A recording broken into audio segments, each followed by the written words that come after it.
Everybody loves Shakespeare, and everybody loves musical theater. The English playwright's work has served as inspiration for several musicals in the past, Kiss Me Kate, The Lion King, West Side Story, so it seemed inevitable that someone would eventually try to make a musical involving Shakespeare himself as a character.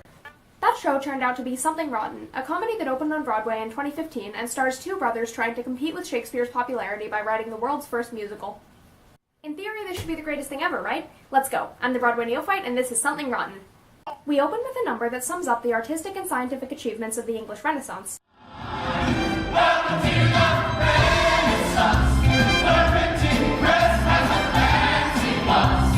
That's right, we're fancy, and very literary, theatrical too, is what we do. Welcome to the Renaissance, where everything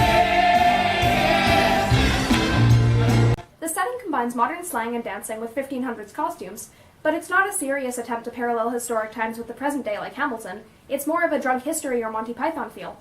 William Shakespeare is a kind of narcissistic, fake humble rock star of playwriting, whose shows are consistent smash hits with the public.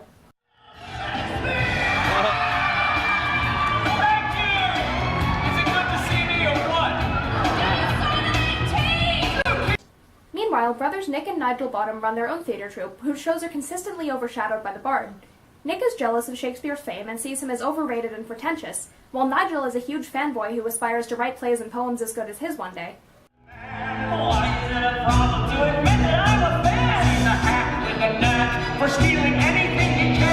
Nigel finds a kindred spirit in Portia, a Puritan girl who is kind of a parody of the sheltered blonde soprano character type. Though her father sees theater as a sin, Portia is secretly a huge fan of Shakespeare, and her bonding with Nigel over their favorite poetry devices is pretty genuinely cute.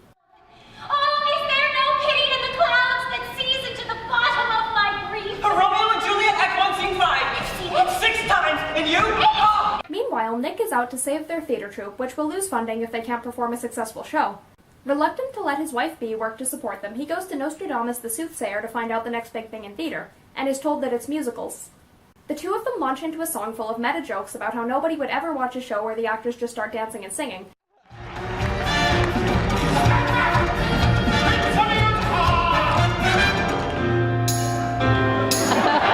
This is very serious.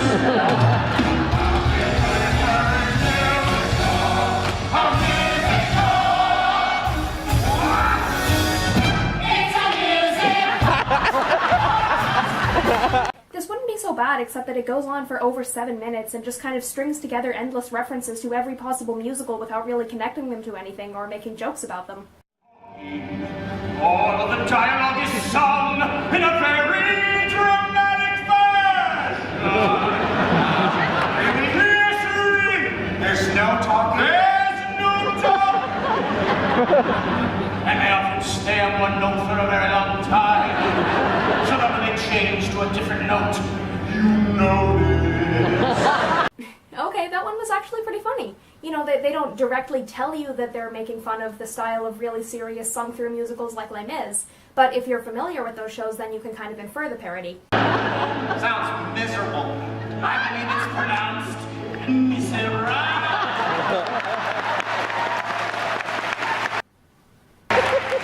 Every year, thousands of jokes die at the hands of over-explanation. Call the Don't Explain the Joke Fund today, and we can stop this. Much like the Something Rotten writing team, Nick doesn't have any good ideas for a musical. He returns to Nostradamus and pays him to steal Shakespeare's most successful play from the future, Hamlet, which he tells his brother was an original idea, only he misheard it as omelette. Omelet? Like with the eggs? Kind of a lame joke, but it's not like they're going to repeat it for the entire second act like it's the greatest, most hilarious play on words known to man, right? What's that cooking on the griddle? Wake up and eat. It's eggs. Oh! The last polio I know thee well. Frailty, the name is egg. When life gives you eggs, make an omelet. Brevity's the soul of wit. The brothers' work on Omelette the Musical also brings back the unconnected reference parade. I mean, what's a fiddler, and why is he on the roof? Because the roof is where the chimney is. Quit overthinking it. Cramming in allusions to every possible musical does not count as a joke. Hey guys, remember Heathers exists? Remember Kinky Boots?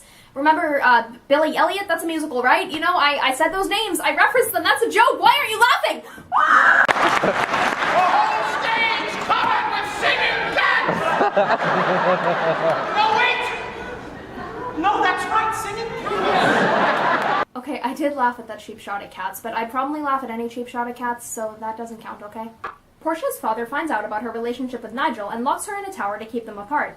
Distraught by this loss, Nigel strays from the omelette idea he's supposed to be writing, and instead writes the much more tragic Hamlet. And then his true love is forced into religious exile, where she probably dies of a broken heart.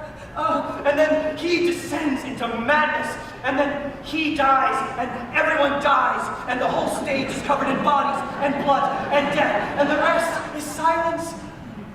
I think this bit actually shows a perfect mix of mockery and genuine appreciation for Shakespeare that I would have liked to see more of in the rest of the show. Unfortunately, directly afterward, the creators decide it's time for a patter song. I'm sick and tired of the way that you boss me around and was treating me like I'm a baby and telling me what I should do because you know it all, but you never consider that maybe you're wrong. Aren't you wrong? But you never admit that you're wrong. Pardon my language, but I don't personally care for patter songs. So often they're just not entertaining, catchy, or memorable. And this one turns what's supposed to be a fairly dramatic scene of the brothers finally expressing their frustrations with each other into a jarringly tuneless show-off of how fast the actors can sing. Omelette opens to a packed theater, but Nick's lies are revealed, and B, Nigel and his troupe abandon him. So be who you are, and not who you're not. Easy to say, harder to do.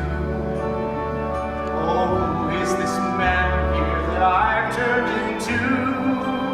He, Nigel, and Nostradamus are put on trial for witchcraft, but B comes back and saves them by making a deal with Shakespeare that he'll use his celebrity status to change their sentence to exile to America, where they'll be out of his way and no longer competition. This just came in. It's about Shakespeare's latest play. They say it's his masterpiece. What's it called?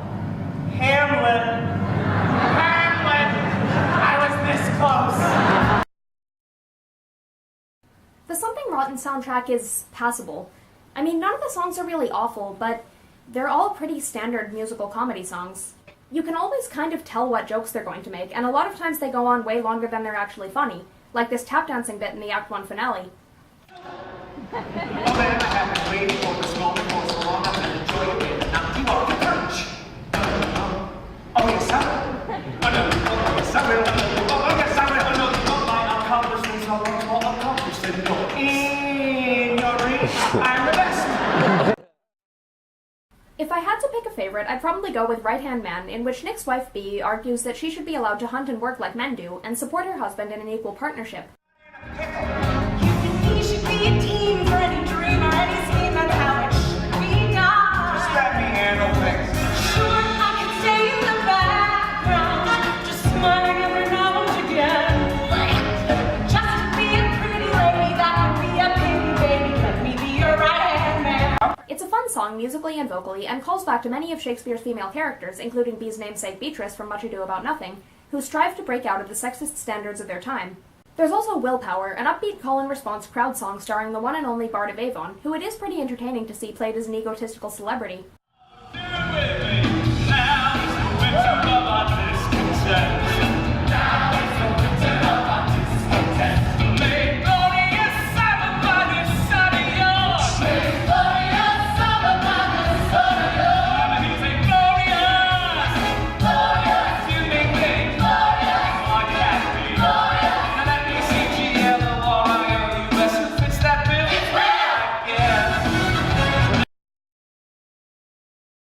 I'll give them this, the creators of Something Rotten clearly love what they're parodying.